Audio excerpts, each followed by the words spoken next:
The ancient archives of the Galactic Council held millions of records spanning 3,000 years of peaceful rule. Deep within the crystalline databanks, buried beneath layers of bureaucratic reports and trade agreements, lay fragments of stories that most scholars dismissed as primitive folklore. These tales spoke of a vanished race called humans, beings who could burn with such rage that entire star systems would fall silent in their wake.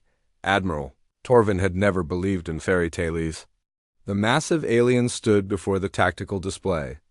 In his command center, his four arms moving across holographic controls with practiced efficiency. Reports flooded in from the Outer Rim territories, each one more disturbing than the last. 17 colonies had gone dark in the past month. Their final transmissions cut short by static and screaming. The Admiral's scaled hide rippled with irritation as he reviewed the sparse intelligence data. Whatever raiders were causing this chaos possessed technology that defied explanation. Scout ships sent to investigate simply vanished without trace. Long-range sensors detected nothing but empty space where thriving worlds once existed. His aide, a nervous creature named Polk, approached with trembling tentacles. The smaller alien clutched a datapad containing the latest casualty reports. 3 more systems had fallen silent during the night cycle, bringing the total lost territories to 20. Torvin dismissed the aide with a wave of his upper arms. The hegemony fleet had crushed rebellions before, and these mysterious attackers would prove no different. Superior numbers and advanced weaponry always prevailed against primitive raiders who relied on surprise tactics. Meanwhile, on the archaeological world of Kalos Prime, Dr. Mera brushed dust from ancient stone carvings that predated the Council by centuries. The symbols told a story that chilled her to the bone, speaking of warriors who fought with the fury of dying stars. Local legends claim these ruins belong to the mythical humans, but the academic community had long rejected such theories as wishful thinking. The carvings depicted massive ships emerging from darkness, their hulls scarred by battles fought. In the void between galaxies, ancient texts spoke of the day of return and the awakening of sleeping giants. Most disturbing were the warnings carved deepest into the stone, written in languages that predated galactic civilization. Dr. Mera had spent her career studying dead civilizations, but these ruins felt different. The blast doors that sealed the deepest chambers showed signs of deliberate abandonment rather than conquest. Whatever race had built this place had left voluntarily. Taking their secrets with them into the darkness, the archaeologist worked alone. In the fading light of Kalos Prime's twin suns, unaware that hidden sensors had been tracking her movements for weeks. Deep space monitoring stations registered her presence, cataloging her research, and comparing her findings to databases that existed beyond the reach of galactic networks. Admiral Torvin received authorization for Operation Steelhammer 3 days later. The hegemony's most powerful battle group would deploy to the affected regions and restore order through overwhelming force. His flagship, the Dominion, carried enough firepower to reduce planets to ash. No primitive raiders could stand against such might. The Admiral gathered his senior officers in the war room, their various species united in their confidence of swift victory. The tactical briefings showed clear advantages in every category. The hegemony possessed superior numbers, advanced weapons, and centuries of military experience. Whatever enemy they faced would learn the price of defying galactic law. Dr. Mera made her greatest discovery on the same day the fleet departed. Hidden beneath the main altar, she found a chamber filled with crystalline data storage devices that still hummed with power after millennia of abandonment.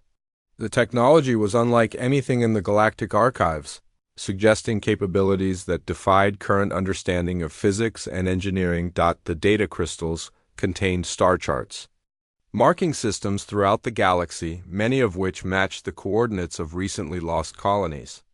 More disturbing were the tactical assessments and fleet compositions detailed in languages her translation software could barely decipher. These weren't the records of a primitive civilization, but the strategic planning of a military power that had mapped every corner of known space. As she studied the ancient files, Dr. Mera began to understand the true nature of the legends. The humans hadn't been destroyed or conquered by some unknown enemy. They had withdrawn voluntarily, taking their devastating technology and military expertise into the dark spaces between stars. The myths spoke of their fury because entire civilizations had learned to fear them. The final data crystal contained a simple message repeated in dozens of languages, including several that wouldn't be developed for centuries after the archive's creation. "We remember what was taken from us," the text read. "We remember what we built. We remember those who drove us away. When the time comes, we will return to reclaim what is ours." Dr. Mara felt her blood chill as she realized the implications. The recent attacks on Outer Rim colonies weren't random raids by unknown pirates. They were surgical strikes against former human territories, carried out with the precision that could only come from intimate knowledge of each target's defenses and weaknesses. The archaeologist rushed to her communication array, desperate to warn the authorities about what she had discovered. But as she reached for the transmitter controls, her equipment detected massive energy signatures approaching from deep space. Ships were decloaking above Kalos Prime, their designs unlike anything in the galactic fleet registries. Through her laboratory's transparent dome, Dr. Myra watched in awe as vessels longer than city blocks materialized against the starfield. Their hulls bore scars from battles fought in the void, and their weapon arrays hummed with barely contained power. These weren't the ships of raiders or pirates, but warships built by a civilization that had perfected the art of interstellar warfare. As the human fleet settled into orbit around Kalos Prime, Dr. Myra understood that the age of myths and legends had ended.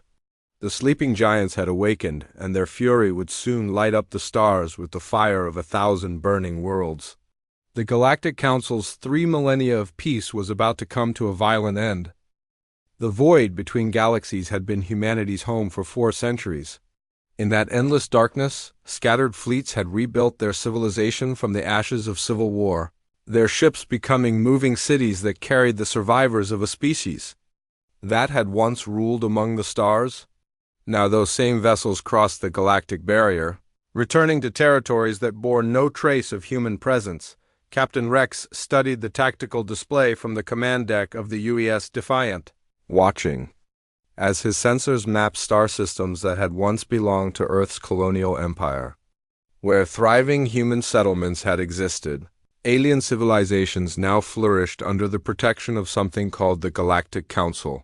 400 years of absence had allowed others to claim what humanity had abandoned. The Defiant represented the pinnacle of human engineering, its hull forged from materials that existed only in the hearts of dying stars. Weapons that could crack planetary crusts lay dormant behind retractable armor plating, while defensive systems drew power from reactors that burned hotter than most suns. Yet for all its terrible capabilities, the ship's primary mission remained peaceful reconnaissance. Rex had lost family in the Exodus, watching entire worlds burn as humanity tore itself apart in the final years before departure.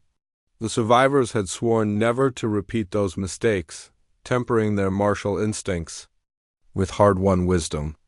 They returned not as conquerors, but as exiles seeking to reclaim a birthright that had been forgotten by time.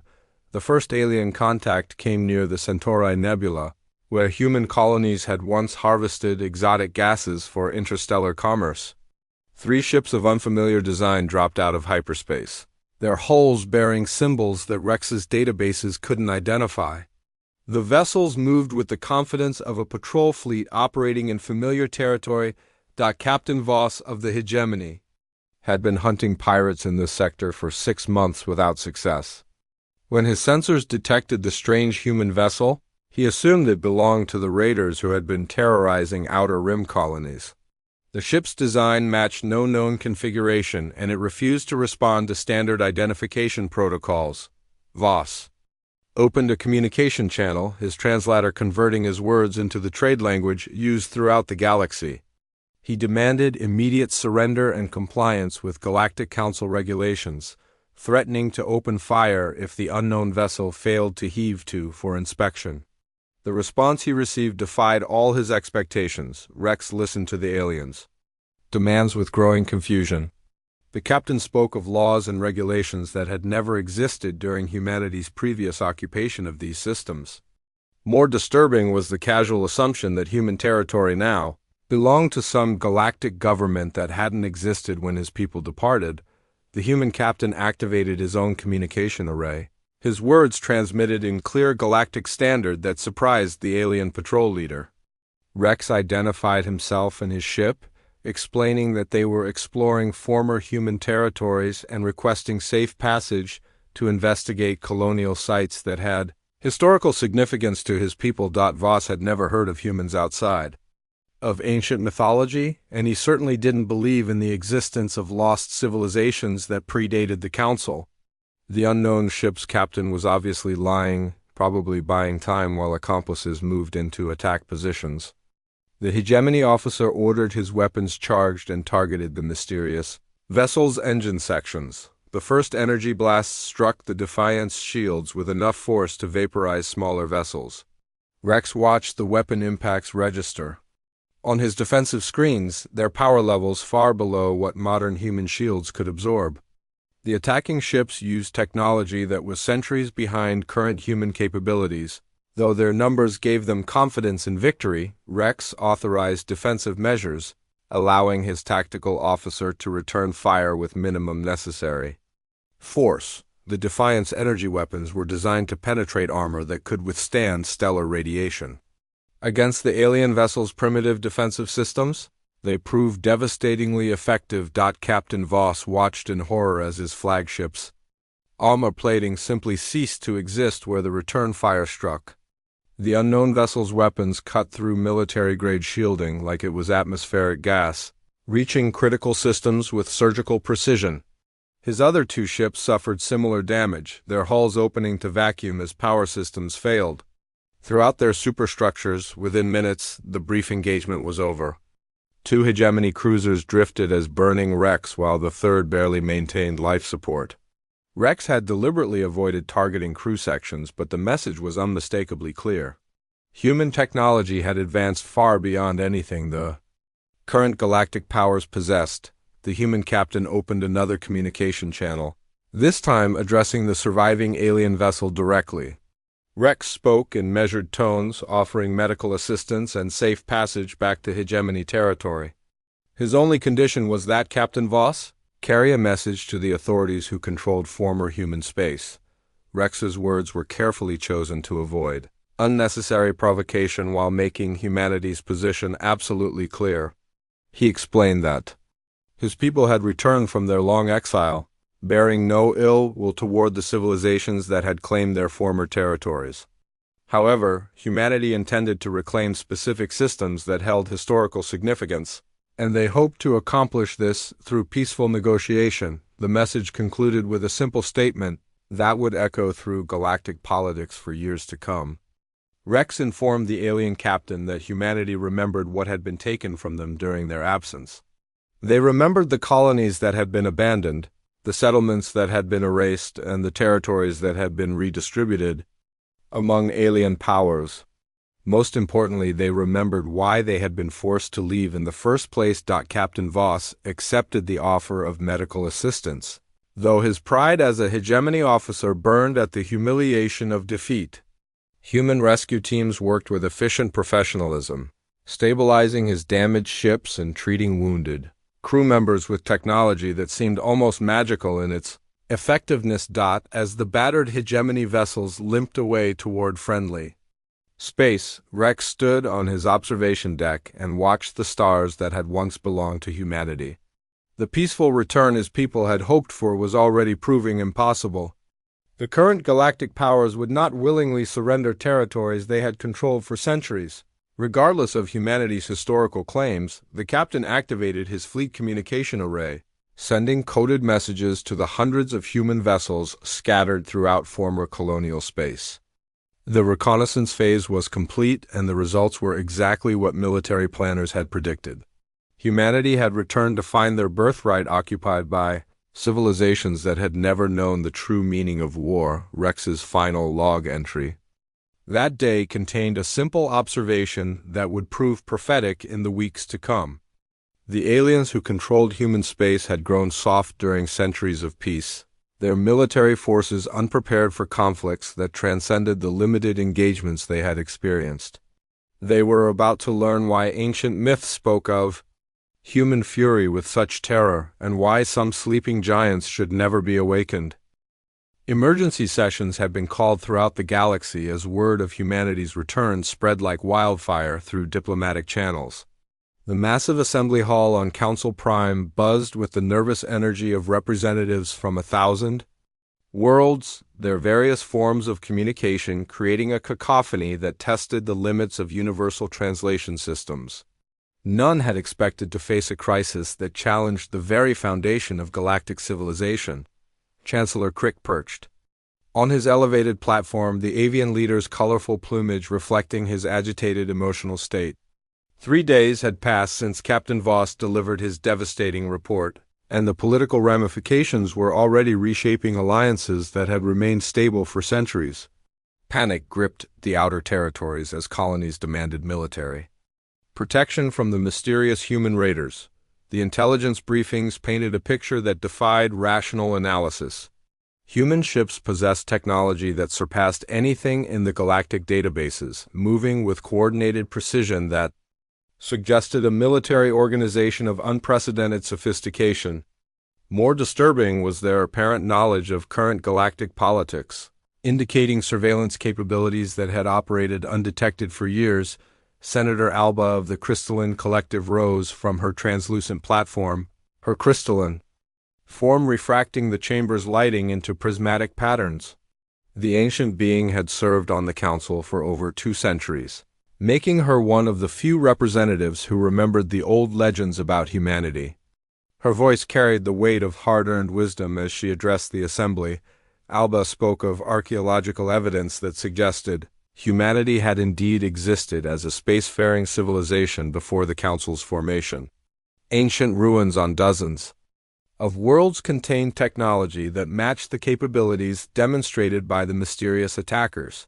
If the legends were true, then the galaxy faced not primitive raiders, but the return of a military power that had once dominated known space. Chancellor Crick dismissed such concerns with a flutter of his wings, his beak clicking in agitation. He refused to believe that any single species could challenge the combined might of the Galactic Council. The current crisis required decisive military action, not philosophical debates about ancient mythology. The Council commanded thousands of warships and had never lost a major engagement. Against any enemy, the debate raged for hours as representatives voiced their fears and demanded action. Some called for immediate negotiation, hoping to avoid a conflict that could devastate civilized space. Others supported military mobilization, arguing that the Council's authority depended on its ability to protect member worlds from external threats.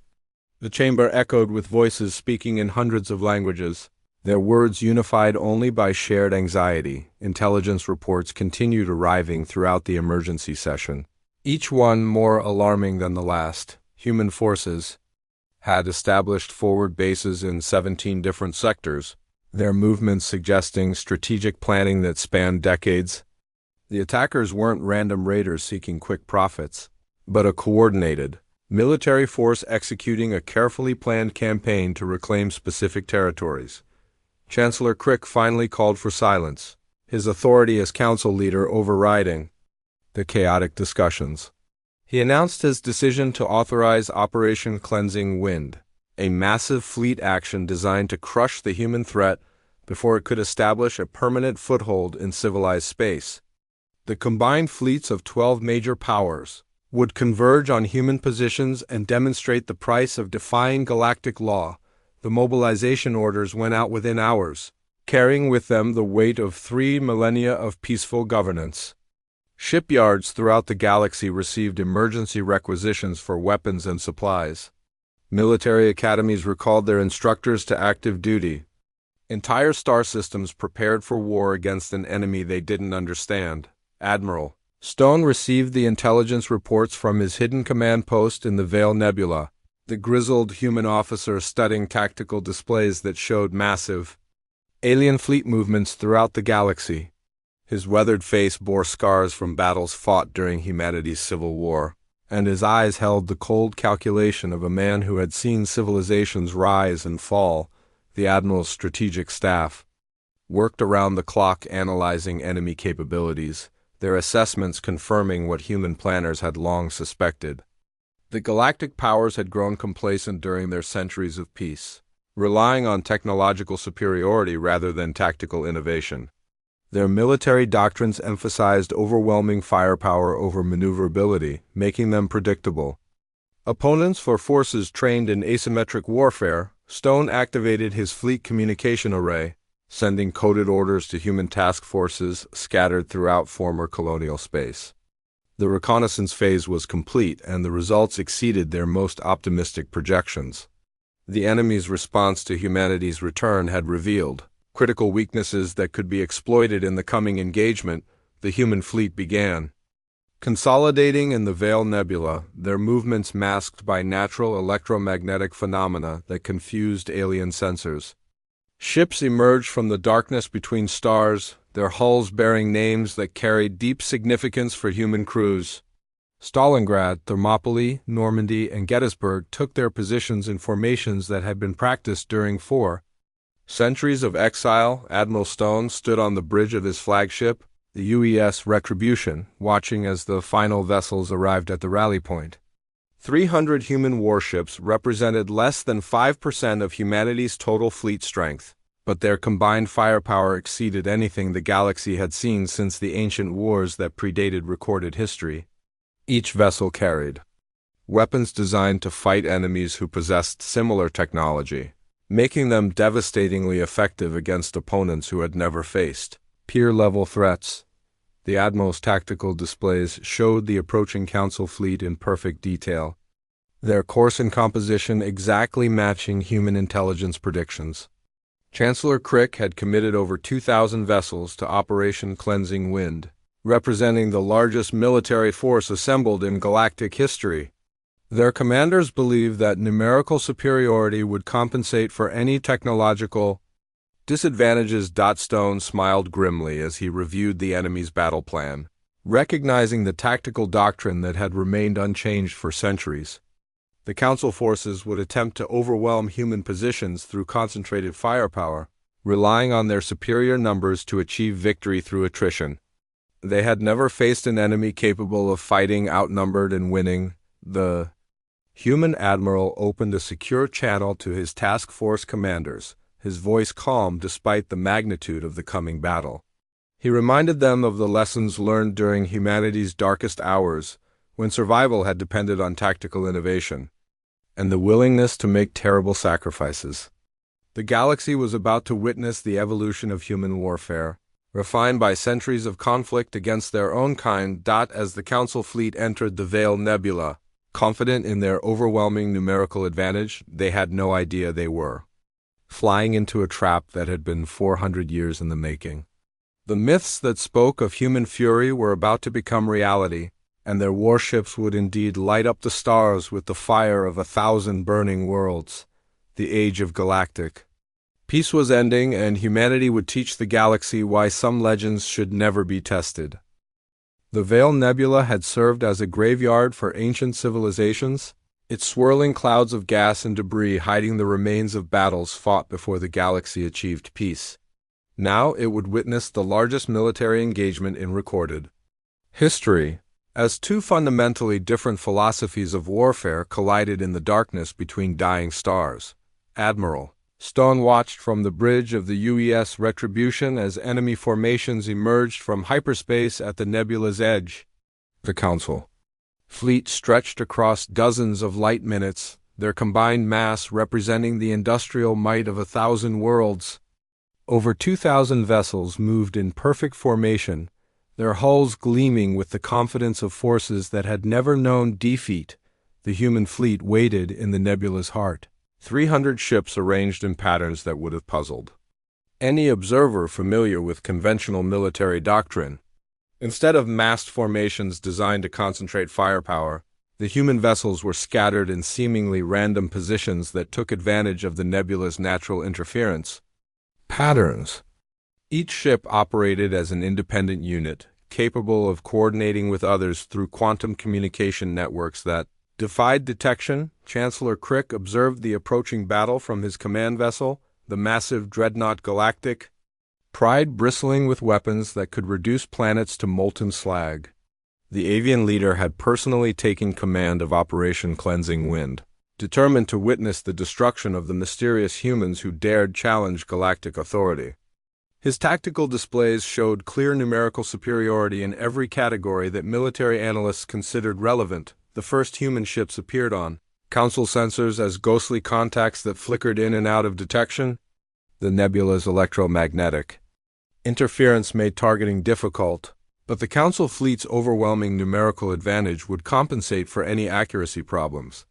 Admiral Keth, the military commander of the operation, ordered his forces to advance in standard formation, preparing to crush the human positions through concentrated bombardment.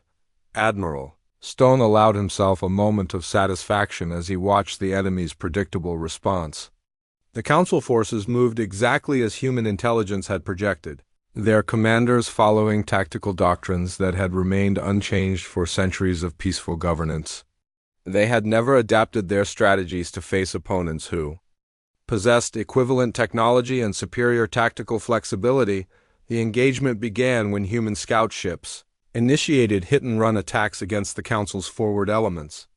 These vessels appeared from nowhere, delivered devastating strikes against targeted systems, and vanished back into the nebula's concealing embrace before return fire could find them.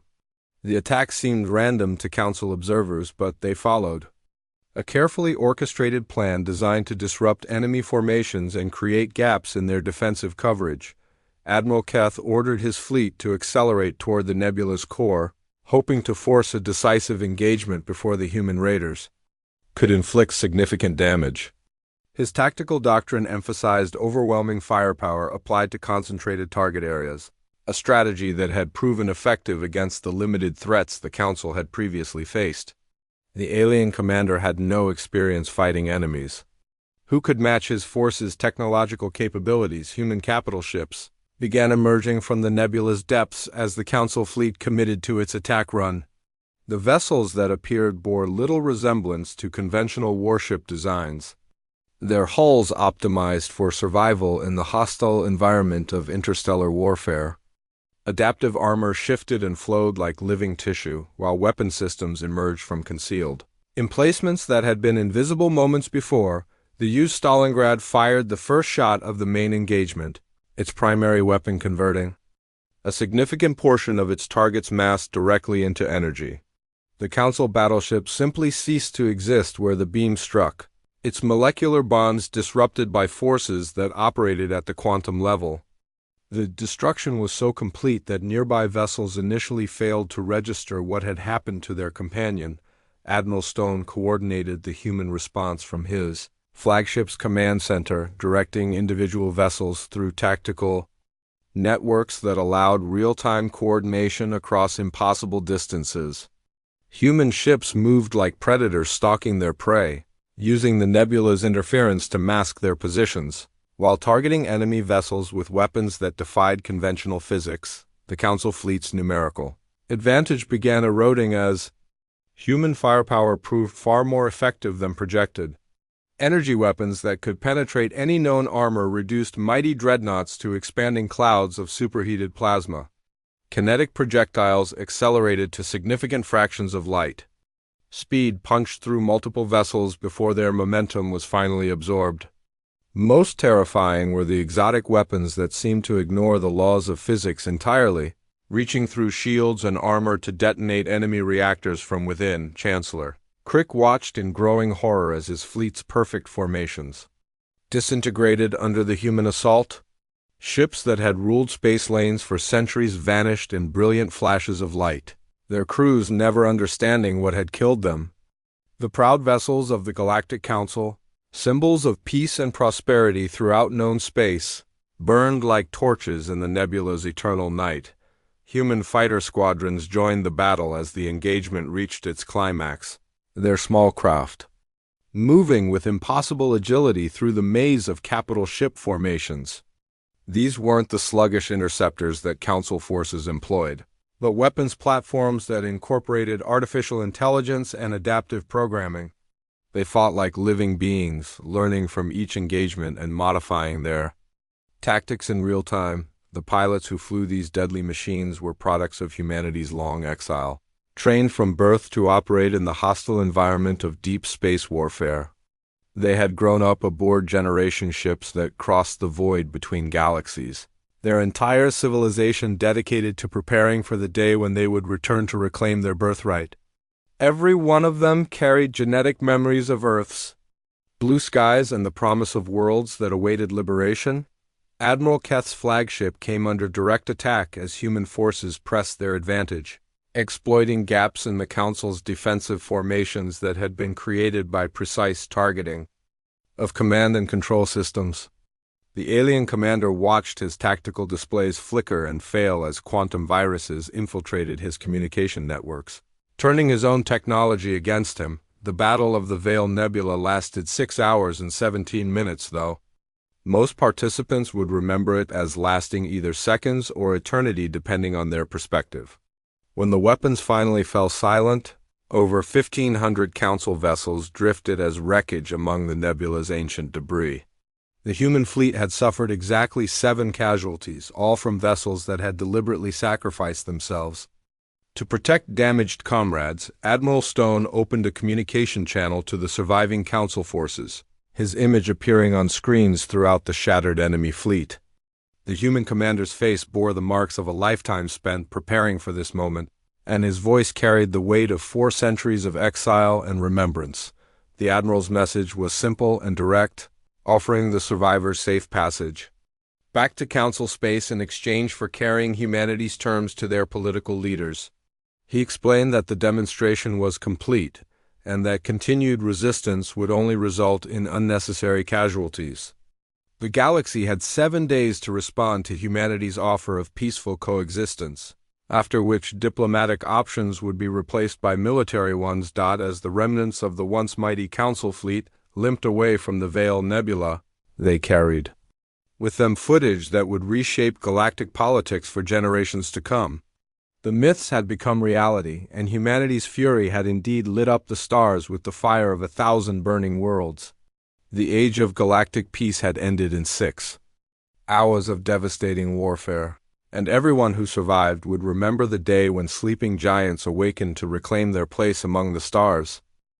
The ruins of the once mighty Council fleet arrived at the border stations of civilized space like harbingers of a new age. Battered vessels that had once symbolized galactic unity now carried footage of humanity's overwhelming victory, their databanks filled with tactical recordings that defied everything military experts thought they knew about interstellar warfare. The survivors spoke in hushed tones of weapons that converted matter to energy and ships that moved like living predators through the darkness of space. Emergency broadcasts flooded communication networks throughout the galaxy as news of the defeat spread from world to world. The footage from the Veil Nebula showed Council dreadnoughts simply ceasing to exist where human weapons struck them, their molecular bonds disrupted by forces that operated beyond conventional understanding. Entire civilizations watched in stunned silence as their most powerful warships burned like candles in the stellar wind. Chancellor Crick's government collapsed within hours of the fleet's return, the avian leader's authority evaporating as panic gripped the Council chambers. Representatives who had supported military action now demanded his immediate resignation, while others called for emergency negotiations before humanity decided to press their advantage. The carefully maintained balance of galactic politics shattered. Like crystal struck by a hammer, Senator Alba emerged from the chaos as the voice of reason, her ancient wisdom suddenly valuable to leaders who had dismissed her warnings about human mythology. The crystalline being addressed emergency sessions that ran continuously as governments struggled to comprehend the new reality. Her words carried weight because she had predicted this outcome when others had scoffed at ancient legends. The mathematical analysis of the battle proved more terrifying than the initial shock of defeat. Human forces had fielded only 300 vessels against over 2,000 Council ships. achieving victory with casualty ratios that exceeded 10,000 to 1. If humanity possessed even 10,000 ships of similar capability, they could conquer the entire galaxy within months. Traditional military doctrine had become obsolete overnight. Dr. Mira found herself thrust into the spotlight. As one of the few academics who had studied human archaeology in detail, her research on Kalos Prime provided crucial insights into humanity's historical capabilities, suggesting that the recent demonstration represented only a fraction of their true military potential. The ancient archives spoke of fleets numbering in the millions and weapons that could ignite entire star systems. Moderate voices throughout the galaxy coalesced around Senator Alba's proposal for immediate diplomatic contact. The Crystalline Collective had maintained neutrality during the recent conflict, making them acceptable intermediaries for negotiations that could determine the fate of galactic civilization. Their ancient homeworld of Viridian became the staging ground for humanity's first formal diplomatic contact in 4 centuries. The human delegation arrived at Viridian aboard vessels that seemed to bend light around their hulls. Their technology, so advanced that even landing procedures required careful coordination with local traffic control. Admiral Stone led the diplomatic mission personally, accompanied by civilian administrators who had governed humanity's exile fleets and military advisors who understood the true scope of their species' capabilities. The admiral's appearance surprised many observers who had expected a typical military officer consumed by conquest and glory. Instead, they met a weathered man whose eyes held the weight of centuries spent preparing for a homecoming that had cost too many lives. Stone spoke softly during the initial meetings, his words carrying the authority of someone who had witnessed the birth and death of civilizations. Human demands proved surprisingly moderate given their overwhelming military advantage. They requested the return of 37 star systems that had belonged to their colonial empire before the Exodus, recognition of their sovereignty over territories they currently occupied, and establishment of formal diplomatic relations with all major galactic powers. Most importantly, they wanted assurance that their people could return to their ancestral homeworlds without interference. The negotiations took place in Viridian's Crystal Gardens, where natural formations created acoustic properties that enhanced communication between different species. Senator Alba served as primary mediator, her experience with ancient protocols providing common ground between human representatives and council diplomats who struggled to accept their changed circumstances. Admiral Stone explained humanity's perspective during private sessions that lasted for days. His people had never wanted to leave their territories, but the civil war that preceded their exodus had made continued occupation impossible. They had spent 4 centuries in the void between galaxies, healing their wounds and learning to control the martial instincts that had nearly destroyed their civilization. The human military demonstration had been carefully calibrated to minimize casualties while proving their technological superiority beyond question. Stone revealed that the fleet at Vale Nebula represented less than 1% of humanity's total military capacity, a revelation that sent shockwaves through diplomatic circles. The message was clear: humanity could have conquered the galaxy through force, but they preferred to reclaim their heritage through negotiation. Dr. Myra's archaeological findings provided crucial context for understanding humanity's historical relationship with the galaxy. The ancient ruins contained evidence of a civilization that had withdrawn voluntarily rather than continuing conflicts that threatened to consume entire sectors. Humanity had chosen exile over the destruction of galactic civilization, demonstrating wisdom that their current representatives seemed to have inherited. The final negotiations centered on establishing frameworks for peaceful coexistence between humanity and the established galactic powers. Human technology would be shared selectively to prevent massive economic disruption, while their military capabilities would serve as a deterrent against future conflicts. The galaxy had learned that some myths contained more truth than comfortable fiction. Senator Alba officially signed the Viridian Accords on behalf of the Galactic Council, with Admiral Stone representing humanity's interests in the ceremony that would reshape interstellar politics. The agreement established humanity as an equal partner in galactic governance, with territories that matched their historical claims and representation that reflected their military capabilities. The human Admiral's final statement during the signing ceremony addressed concerns throughout the galaxy about their species' intentions. Stone explained that humanity had returned not as conquerors seeking dominion over lesser civilizations, but as reluctant guardians who understood the terrible cost of interstellar warfare.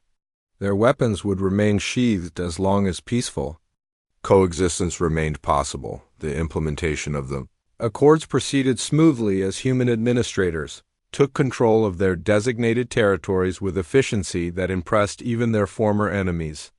Colonial worlds that had expected brutal military occupation instead experienced peaceful transitions, managed by civilian authorities who understood the complexities of interstellar governance. Humanity's exile had taught them patience and diplomacy, alongside military supremacy. Within months of the agreement's ratification, human technology began appearing in galactic markets under carefully controlled licensing arrangements. Medical devices that could regenerate lost limbs, communication systems that operated faster than light, and manufacturing techniques that approached the theoretical limits of efficiency. The galaxy discovered that humanity's gifts extended far beyond their terrifying military capabilities. The Age of Legends had ended, replaced by a new era where humanity served as both partner and protector of galactic civilization. Their warships patrolled the void between stars, ready to defend worlds that had once dismissed them as mythology. The sleeping giants had awakened not to conquer, but to ensure that the galaxy would never again need to fear the darkness that lay beyond the edge of known space. The stars themselves seemed brighter in the new age, illuminated by the fusion fires of human vessels that carried hope rather than destruction through the cosmic night. Humanity had returned to reclaim their place among the stars, and the galaxy was stronger for their presence.